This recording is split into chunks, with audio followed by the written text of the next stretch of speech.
New West collaboration. New West in the building. Yeah. New West is in the building. Yeah. We about to make you bitches feel it. But fuck lame niggas and they feelings. Whoa. New West in the building. Yo, what is going on? Sick here again, coming at you from New West Entertainment to bring you episode number 4 of theSICcast. I'm so stoked on getting to share the first couple episodes with everybody. Thank you to everybody that's been tuning in and checking them out, giving all the clips love over there on Instagram and TikTok. If you haven't seen those or followed those pages yet, I would advise you to please go check those out and show some love over there and get a little bit shorter form content of the episodes here and make them a little more digestible. But this week, the episode, our guest is the Rhythm Queen here in YYC, the one and only CELTY Dubs, coming through today. We talked about a few songs, but since then has leveled up her production styles and doesn't want to release these songs. So I got to hear all these songs. You guys won't get to hear any of the original songs, unfortunately. So you may hear us talk about that in there, but I did have to redact those. So I personally think they're fire as fuck, so I feel special that I was the only one that got to hear them. But it's all right. We still had a great conversation, all kinds of cool stuff. You really get an idea, see behind the scenes, see who CELTY really is, and sort of how she got into it when she make music, and sort of like the path into this like rhythm world. And this is really some of my favorite type of music, and like definitely one of my favorite artists. Somebody like I think is doing really dope stuff. So yeah, it's here. So without further ado, let's get to the episode.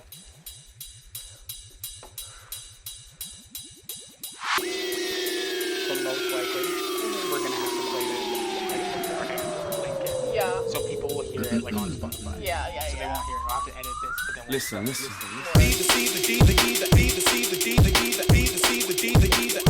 Multi-dimensional, intergalactic fucking business on this one.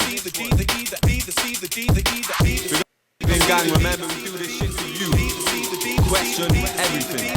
Anything's possible. Missile traumanatic, I'm that fifth dimensional chosen one. My double time flows freezing cold, I call it a rolling frozen tongue. I'm rolling smoking blunts until I got swollen broken lungs. Aggravate me cause I'll pin you down and then feed you poison. I don't show weed no more, it's personal, I'm smoking crops. I'm blazing, but when I used to sell weed, I'd never tick like broken clocks. And if you don't like drum and bass, I hope you choke and rot. And if you disagree, kill yourself and go and drink some. These MCs ain't coping at all, that's why I'm choking them all. I'm taking the birds and smoking them all. I am provoking them all, kung fu kick and blow to the balls. Then I wanna go to the mug, don't piss me off when I'm holding a sword because the tip is covered in wow, I'm not avoiding them. Piss me off when I'll poison them. And if they're fly as fuck, I'll tie them up and inject poison them. Make you take amphetamine, or feed you some ketamine. Coke and crack and heroin, cause that's poisonous. You know that's poison. This world we're living in sickening, bro, but I'm not giving it no. The powers to be, they're cowards and weaker, that's wanna kill them and go. These people take advantage, why would you wanna belittle them? No. Why? Don't like this place no more. This world we're living in. Watch me, I'll throw dog shit and frog spit on got chicks in a mosh pit. I'll parachute from an aeroplane and leave a bomb in a cockpit. I'm a terrorist in your premises, I'm holding everyone hostage. I'm toxic, I'll fucking poison them all with. I'm talking facts, I don't talk no bullshit. I used to be sick 5 years ago, and now I'm still sick. Piss me off or aggravate me, you might get killed quick. No gun, no full clip, just a sprinkle of. I got that intergalactic vibe, you know it's sick and mystical.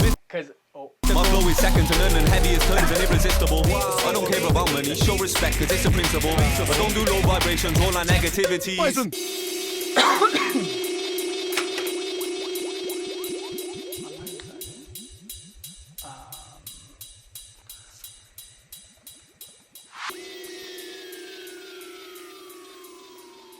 Have you heard that?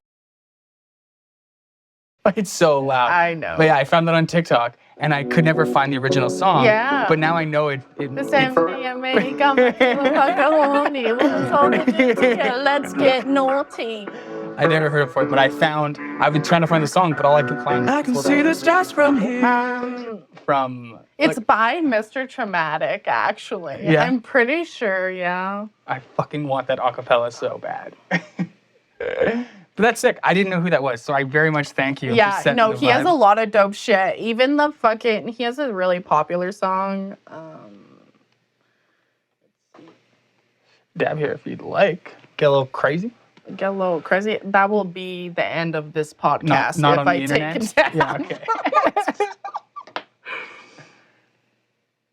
I'm the Damn Guy by Mr. Traumatic is also fucking ruthless. Whew.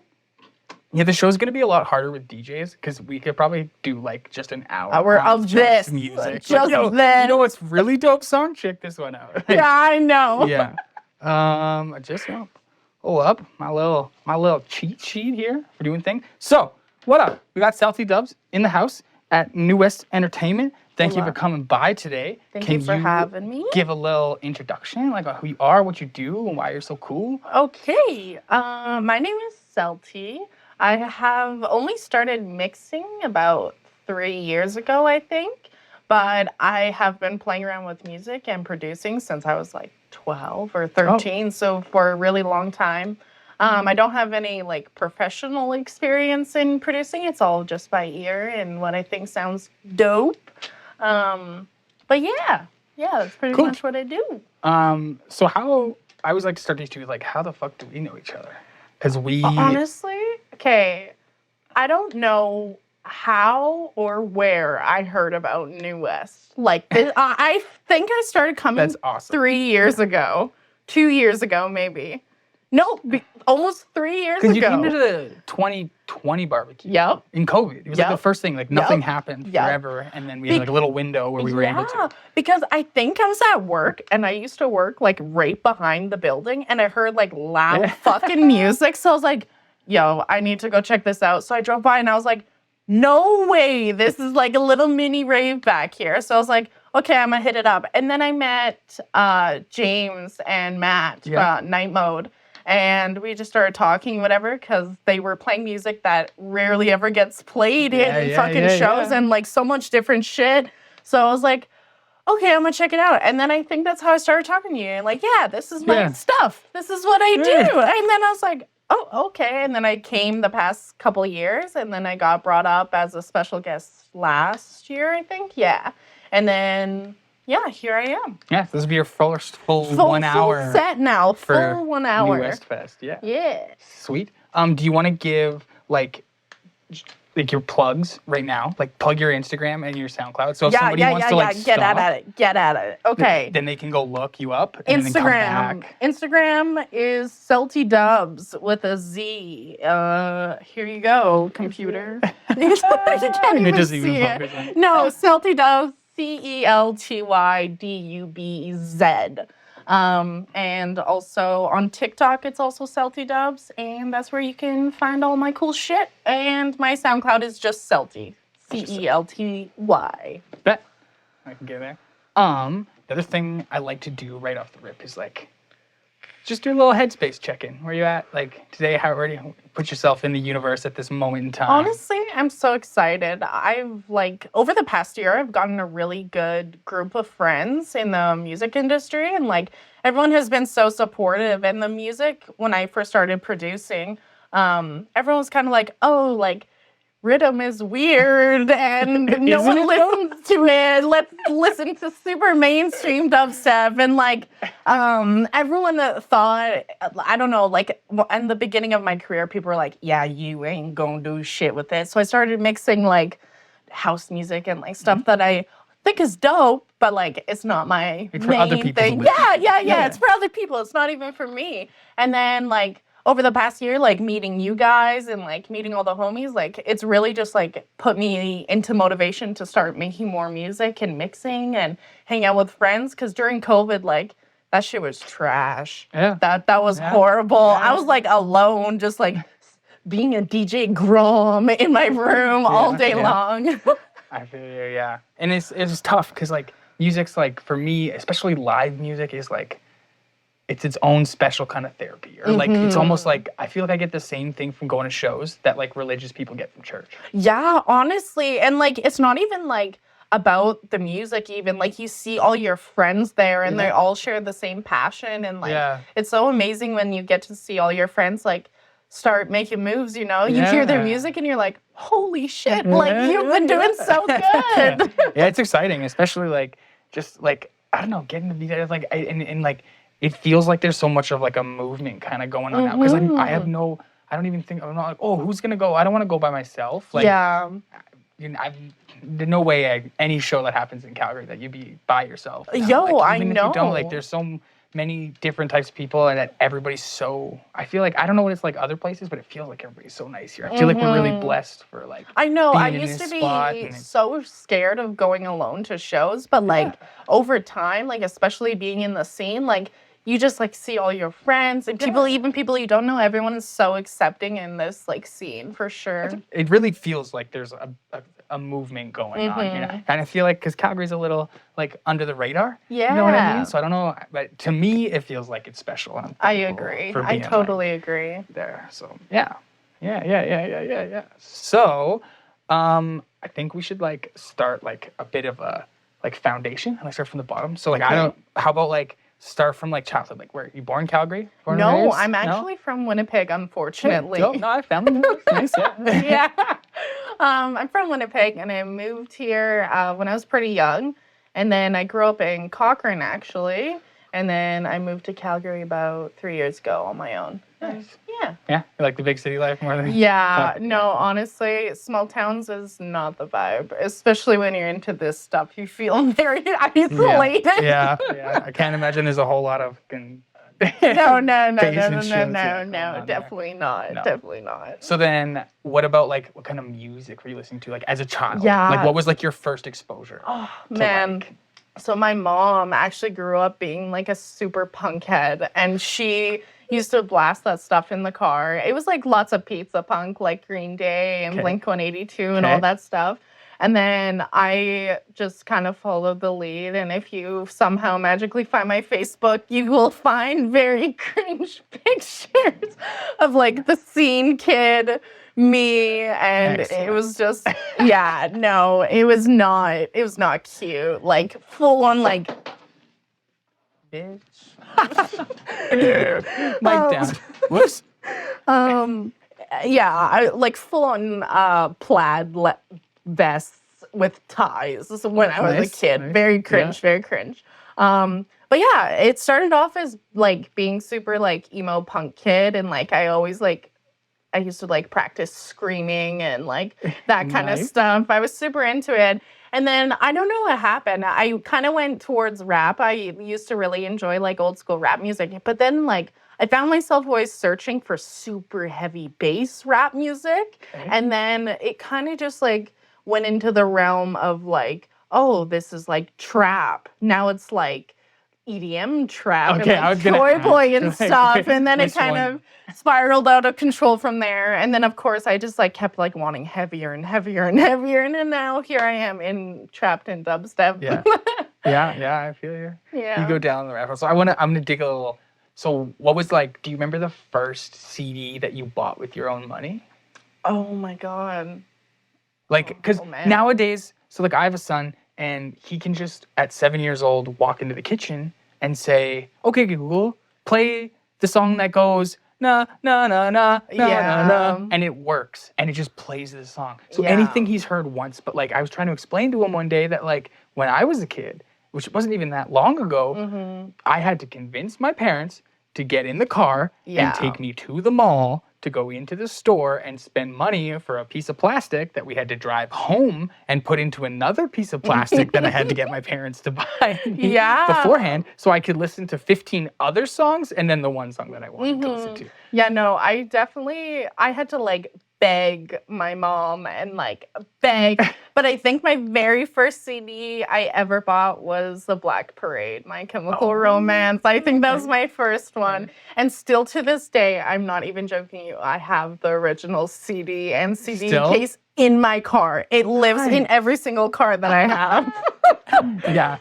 Those days when your Bluetooth is dead. Yeah, no, exactly. My phone dies. Fuck the radio. I feel like that's the only place that CD players exist anymore is in cars. Yeah, 100%. But like, it's so worth it. Sometimes it's so nostalgic, and I love just like being a rat jamming on a CD in my car. Yeah. So then later on, you got into rap music, and then like, so what was the thing when you were into like what era of dubstep did you like? really catch your wind? Or like Okay, not even I that, 'cause, remember- like, how did you get? What was your like entry point? Because for So- me, as someone on that side, electronic music was like I'm like I don't like techno. Yeah. And that's just all I knew about it. And then one day I was like, wait, is there more? And you see, and it's like discovering music again because electronic know. music is so open and diverse. There's so much of it.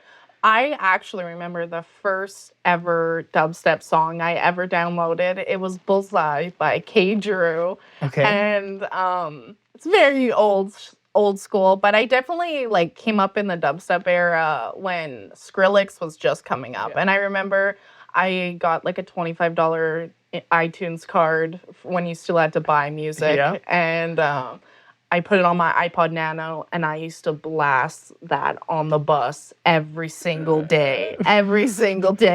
And that's what kind of started it. Like, I remember it's actually still on YouTube. It's a Skrillex and Knife Party, like, mixed together that they had. Wow, okay. And that is all I used to listen to. And then, like, I kind of died out of it, and I got really into, like, bass house music. Cool. And then, like, I was listening a lot to even, like, French house, like Mala and Tchami and stuff like that. That's what I was really listening to. But then, actually, my ex-boyfriend was the one that introduced me to rhythm. And I was like, oh, this is kind of weird, but I like it. And yeah. Yeah, you know I'm right there with you. But I Yeah. feel like rhythm is very specific, like a Oh, quiet 100%. It's also a very underground genre at the moment, Yeah. but it is like sort of coming up. Like even if you look at like Subtronics or anything like that, even Shivered played EDC this year, which is absolutely crazy. And you don't like ever really see it. It's really big in the UK. Really? And, yeah, it's massive in the UK. Same with drum and bass, absolutely massive.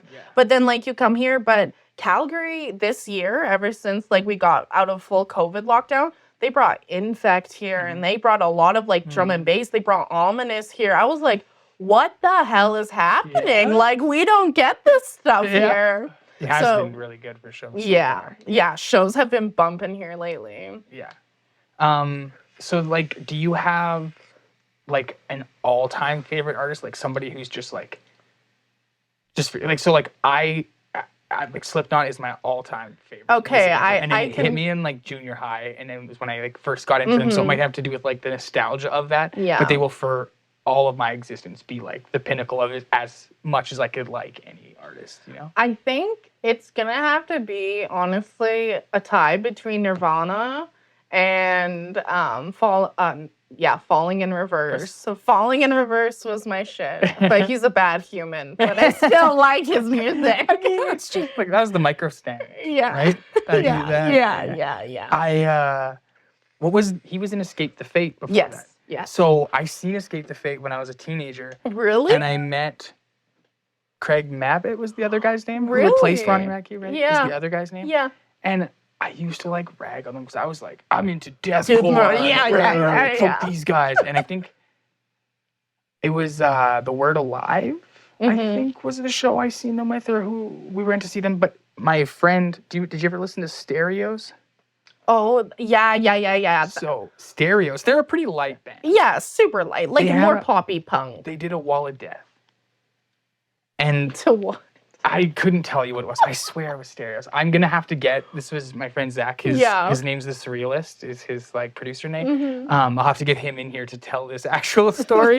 But he broke his collarbone to Stereos. So, but because of that, we got to go backstage to go get seen by the medical people. And so we're out in the back with the medical people, and guys were walking through to get to backstage, and we got to meet Craig Mabbitt, and we were like shitting all over Escape the Fate. Yeah. The band. And because this was right when all that Ronnie Radke drama was going down, and he left the band, and this guy replaced him, and we were like, even though like I like the word live, I was into metalcore, but anyway, so we were back there, and Craig, and the dude was like the coolest dude in the world. I felt so bad, and it just taught me like that's like a big thing that pushed me into electronic music from being into that sort of stuff was that there was a lot of that where it's like, oh, if you fucking like Black Veil Brides, you can't listen to Chelsea Grin. You can't. You're not hardcore. Yeah. You don't even like. Or it's like, oh no, that's not real metal. You don't listen to Iron Maiden and Megadeth. Like that's the only real metal. You know what I mean? It was just like it was so like segregated like that. But like when everybody I know that listens to dubstep also loves drum and bass Everything. or Oh, also I loves house know. music. But they'll all have their own like flavor of house music Yeah. or their own flavor of drum and bass or their own, you know? So everybody still has their own taste, but nobody's like, oh, what?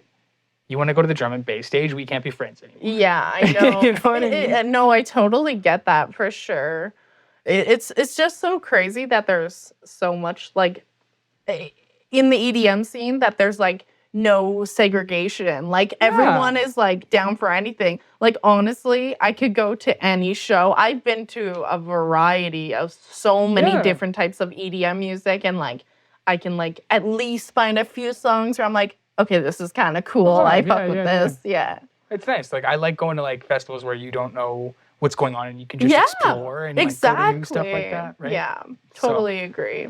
I feel like that pulls most of your song stuff, but like I want to ask you more about like your inspirations for like your music projects now. So like where are you at? Like do you have like kind of like goals with what your like style is or like your flavor, or like do you have specific people that like, is there like a movement or a wave that you feel like you were a part of, or like stuff you're trying to like push with that kind of stuff? So I just started being able to produce rhythm like within the past year and a bit, maybe like going on 2 years here.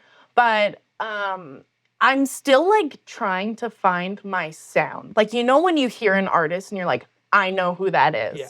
Even with electronic music, there's no singing, there's no voice, but you hear one bass and you're like, I know who the fuck that is. That is definitely what I want. It's just like, I get carried away with things that I think sound cool. So I'm like, oh, this is cool. I'm going to do this and this and this and this. And then there's just so much sound and there's no like label for me. Do you know what I mean? Like there's too much variety of a whole bunch of different things. So that is definitely one of my goals, is to create a sound that is unique to me and like kind of puts out my brand.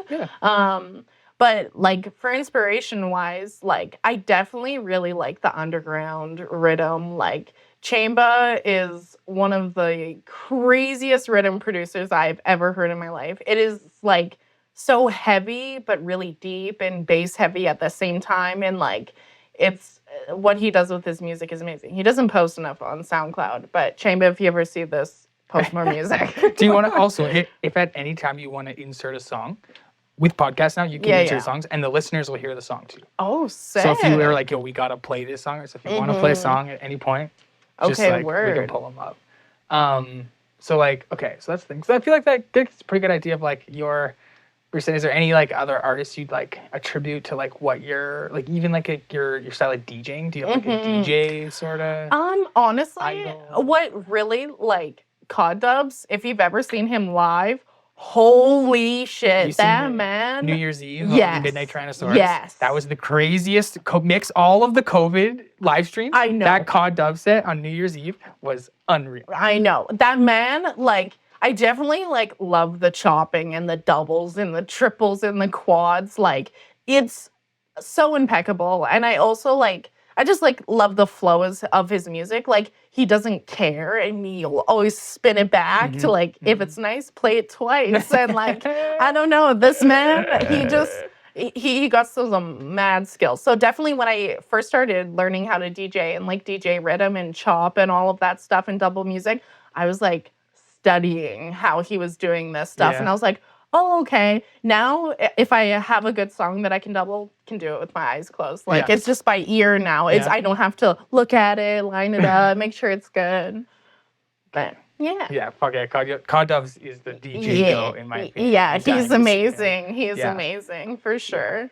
Next question, like, if we move on to, like, the next step, is I wanted to, if we move on. Do you want to, like, I kind of want to, like, crack into like the nerdy side of like producing, like so what are you doing to like making these things? Are you into like what's your sauce right now? Like let's start with like what DAW do you use? So I used to use FL, and then I got like so confused with it, and there's so many like tabs that would open, and it was just like so much pages for my ADHD brain. Yeah, Windows so, everywhere. Yeah.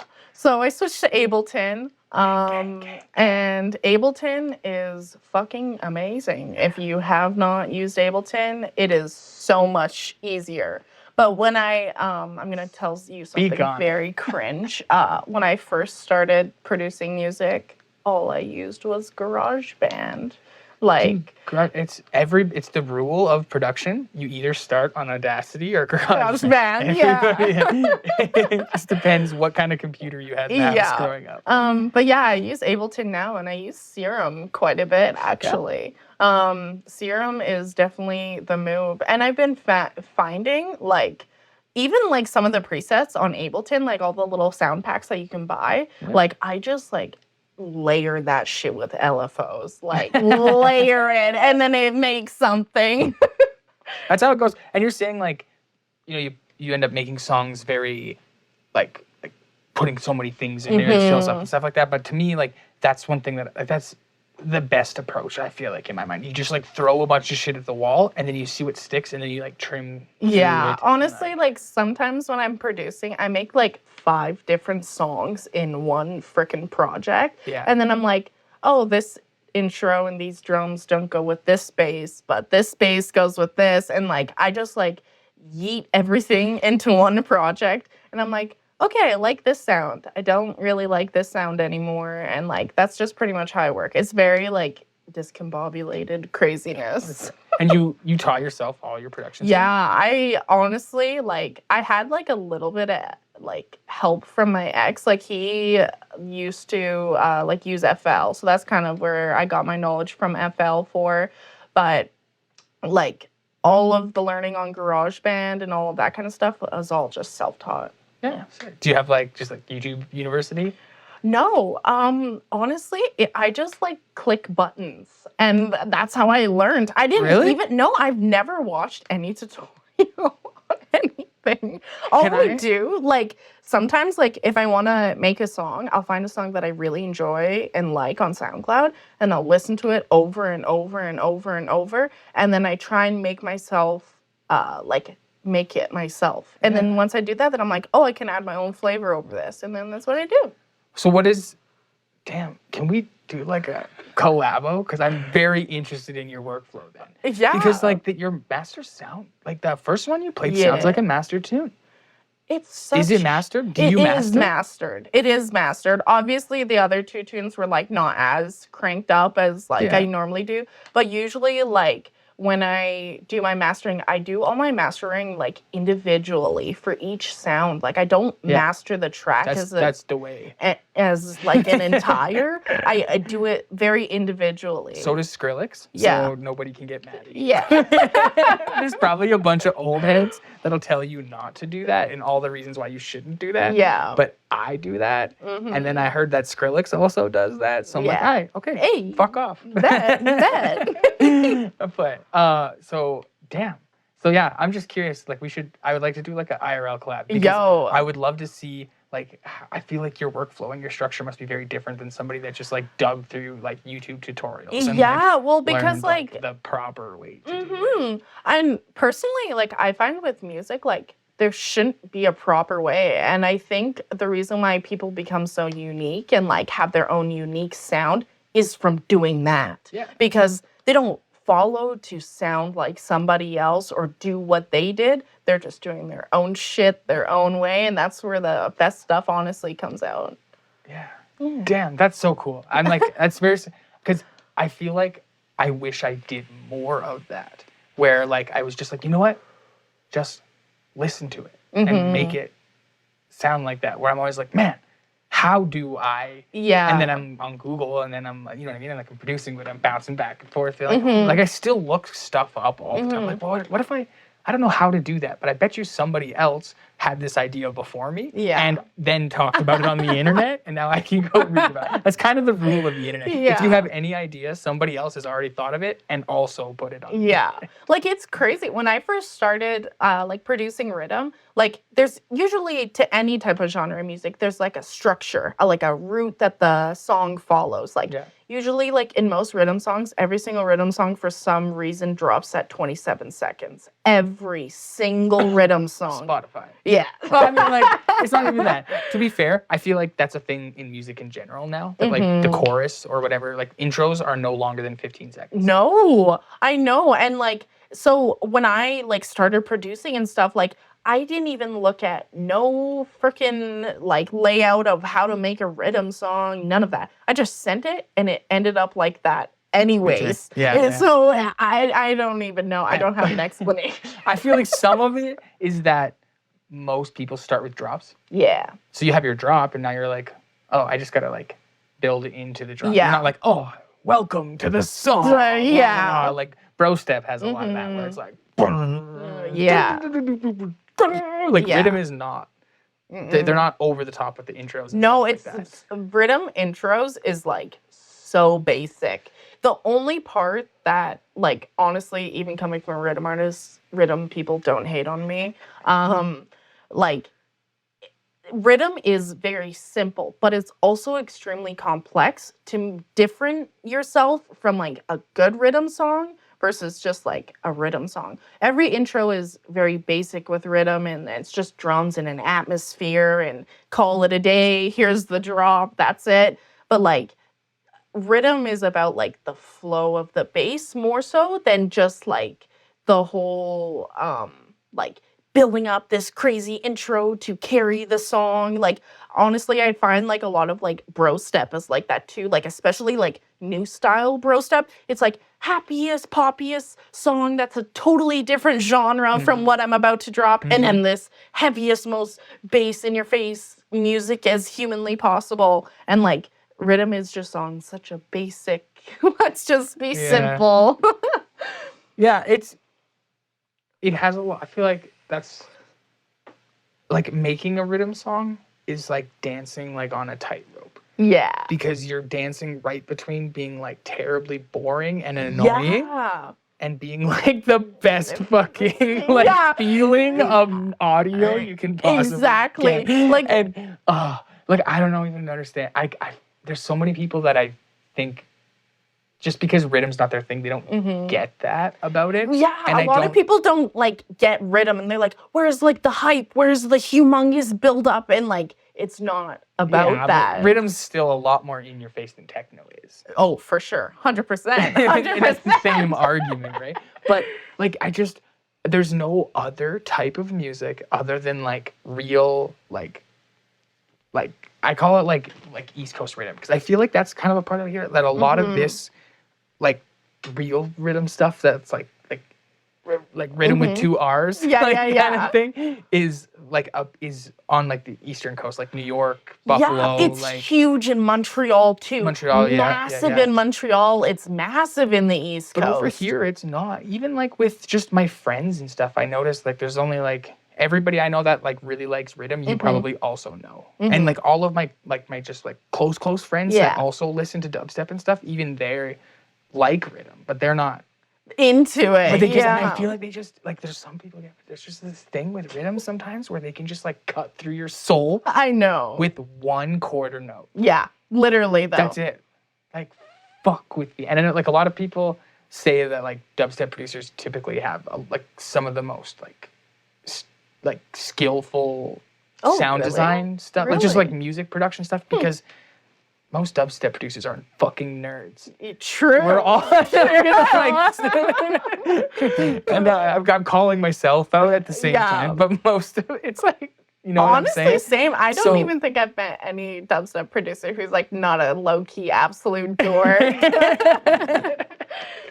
So, I don't know, it comes to territory, but what I'm trying to say is that, like, with rhythm, it's just like, it's like, I don't know, it's like, I don't even need all that extra fluff to get right to what we're trying to get at here. Like, the magic that is, like, dubstep and, like, rhythm dubstep just fucking cuts. But, okay, as a rhythm artist, how do you feel about, like, the term rhythm as, like a colloquial thing? Because but the thing is, when you talk to somebody, like what kind of artist you are, you say dubstep. Yeah. That means 8 different things to 8 different people. Oh, 100%. It's the same thing with rhythm though, because rhythm has become such a point where there's so much subgenre of just rhythm that it's not even like just rhythm anymore, because there's like super deep rhythm that's like borderlining that deep dub and like Wookiee stuff. Yeah. And then there's rhythm that's like a little bit more underground and just super bouncy, and it's just more of like a bounce than a like bang your head. But then there's heavy rhythm that's like makes you also want to headbang still. So there's like such a variety. A lot of the rhythm that people like associate and like that kind of stuff, like even like Subtronics sexually identifies as rhythm. And like to me, when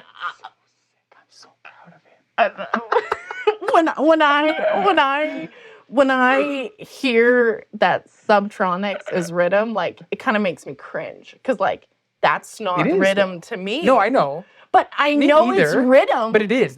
I know. That's what I mean. Yeah. But I'm like, in my heart, I'm like, no, that's not rhythm. It's but like post rhythm. It's the same thing that's like the Ramones would say that Green Day is not a punk band.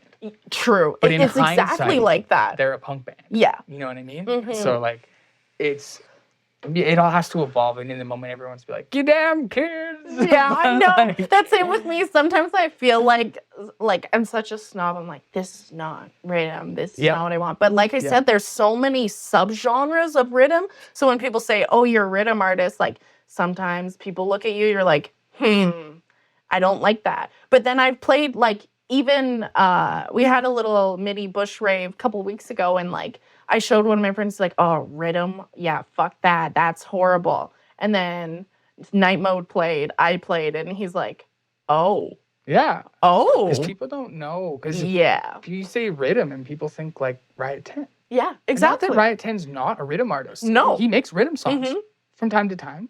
Same with Calcium. Calcium started out as a freaking rhythm artist, and technically Calcium also makes rhythm as well too. Yeah, that's what I mean. Like these people like, but it's like you said, there's not even enough subgenres inside the subgenres to explain what's going on. Exactly. But there's no blanket term that really works well to describe it other than dubstep. So literally. But like, you feel weird about the thing, like rhythm is kind of culturally appropriated.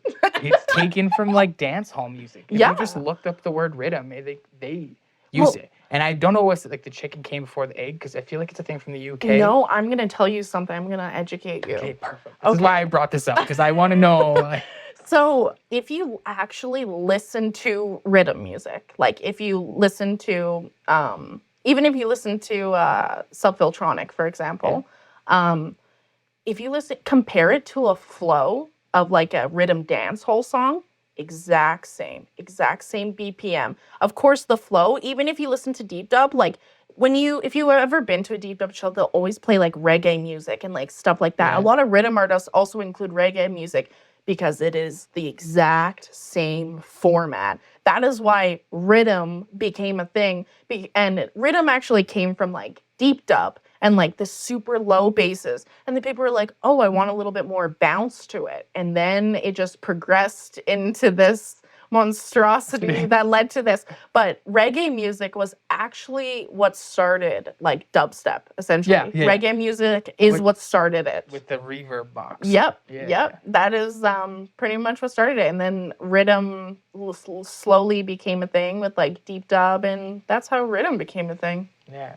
It's like it's such an ecosystem, and I don't think it's been around long enough to be documented well enough. 100%. And it's so weird because it doesn't seem like a lot of these electronic artists get taken seriously by like the mainstream music industry. 100%. And things, and they don't look at them as much like real artists, and it's a lot more grassroots. And personally, like I enjoy that. Like I want counterculture. You know what I mean? Like that's way more fun. I agree. But as far as like keeping the legacy and just like historical references and stuff, like having like records of this stuff, right? Is like it's tough. Which is like kind of the reason why I started wanting to do this shit, is because like, you know, one day this shit might need a documentary. Yeah. Like, at some point in time, right? So like you gotta have like documentation and you know, times to record this stuff and shit. So, I think that's like most of what I have. Like, I want to do like a wrap up question. I think podcasts that have like a wrap up question that they ask a guest they always have. So like, what I think I want to do my wrap up question as for like each podcast It might change. Yeah. I have to see how it works. But Okay, I'm the I want guinea to pig, I try see. if you any point in history, time travel, whatever, and you could go to any live music event to be like present for like a live music event in history or today, like it's like happening now, like what would you pick? If you could be at like Woodstock or you could be at like whatever, like do you have like a live event that you there is two that I have in mind. Shambhala has always been my dream. You have never been? I'm going this year. This year is my very first year I'm ever going, and I know the Shambhala is going to be insane because it hasn't been put on for the past few years. So it's going to be crazy. Shambhala is definitely one of them.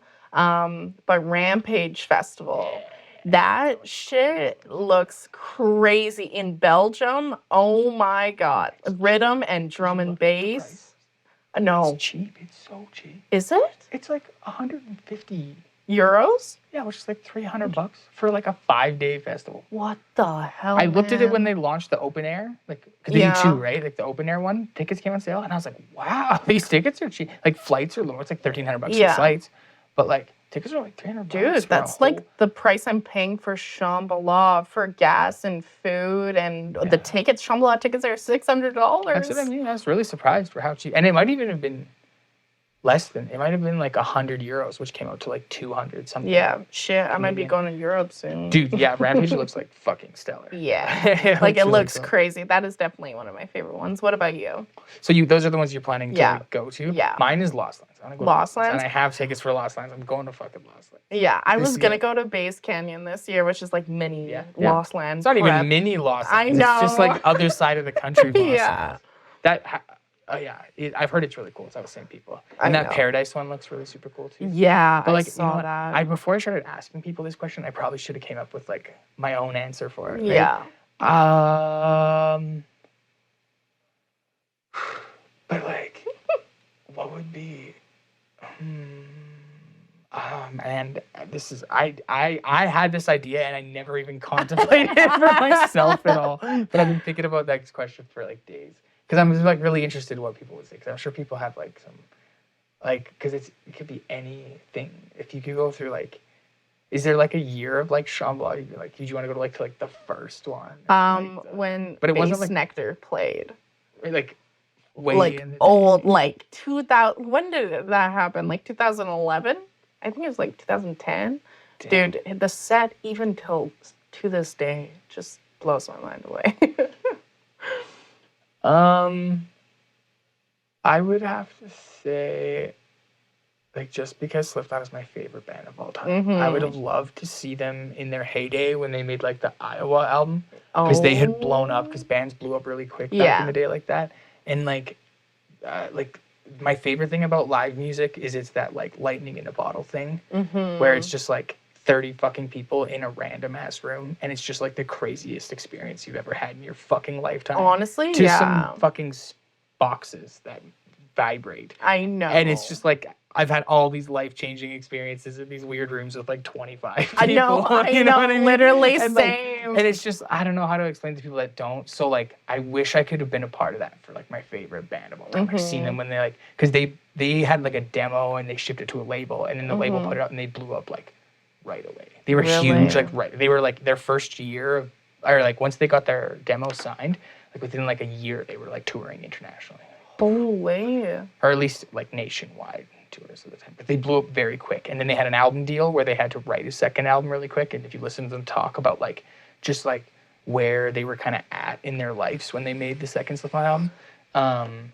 And like as being an artist myself, like I kind of like, and you know, like when you're like when you make those songs, when you listen to them, you can, like, even if you listen to like a song you made like 2 years ago, you'll remember like where you were at. Oh, 100%. You know what I mean? It's like kind of like a picture. Like when you look at a picture and you're like, man, like, oh yeah, I used to wear clothes like that. You hear the song and you're just like, oh, I used to mix like that, and like, oh, life was like this then. Like, and that, if you don't make music and stuff like that, I don't think people are like. Oh, 100%. That's why I leave some of my stuff on my SoundCloud. Like I have this song that is so polar opposite from the genre that I make now, and like I just like listen back of when I was like so proud of it. It was like something that I put so much effort. It sounds like shit, but like it's just it's crazy because I remember like I picture myself sitting on my bed with my headphones in, like when I was thinking, when I was looking up, when I was like listening to it and everything. Yeah.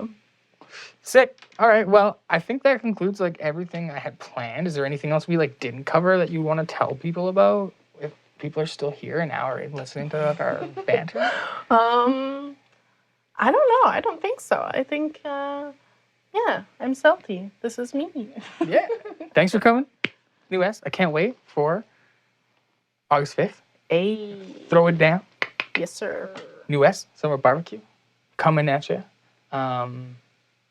I have like bonus questions for like, but I was thinking about doing like other segments if you want to keep, or we can like go shoot some DJ stuff. We shouldn't talk about the fucking. Yeah, we can film like a little DJ stuff. Yeah, or sure. Or do you want to keep? Do you want to keep chatting? Because we can do both still. Yeah. Well, why not? It gives you more content if you want to. So my bonus. Oh fuck! I only had one more. That was the live one was one of my bonus ones. But do you have like a good psychedelic story you'd be willing to tell on the internet? Like a good time or like a crazy bad trip?